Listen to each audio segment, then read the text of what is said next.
الحمد لله رب العالمين وصلى اللهم على سيدنا محمد وعلى آله وصحبه أجمعين. marka ugu horeysa ilaah baynu mahadinaynaa subxaanahu wa tacaala ina kulmiyey culimada Somaliland qaar ka mid ah oo halkan maaragtay fadhiya asbaabta halkan la iskugu yimina oo ay tahay in dadka la baraarujiyo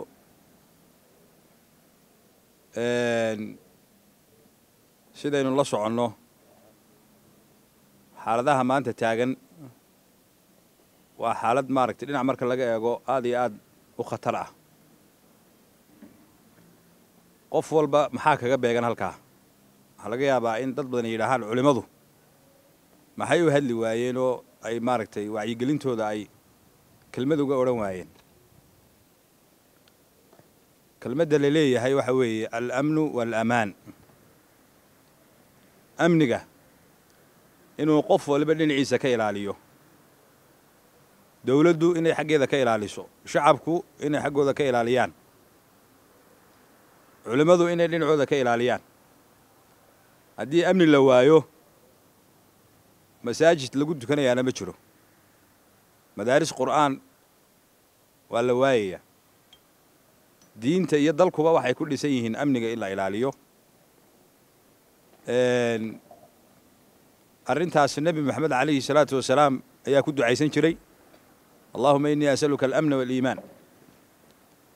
marka inaynu amniga qof walba dhinaciisa ka ilaaliyo arrin aad iyo aad u muhiima weeye. waxaa laga yaabaa qofku in waxyaalaha qaar qalbigiisa ay ku soo dhacaan oo uu wax tabto, waa suurtagal.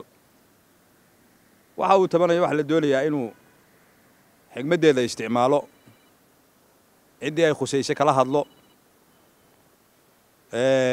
sidoo kale dawladduna ay dadkeeda ay u noqoto mid maaragtay soo dhowaysa oo hadalkeeda maqasha. waxaa la doonayaa in malabkana la cuno, shinnidana aan la dilin.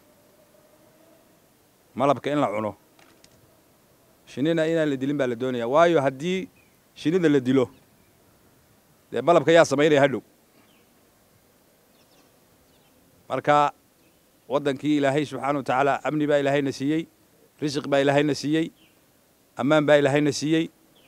intaba in lagu dadaalo oo qof waliba xaggiisa ka xoojiyo ayaynu ku dadaalaynaa insha allah. baaraka allahu fiikum, wasalaamu calaykum waraxmat ullahi wabarakatu.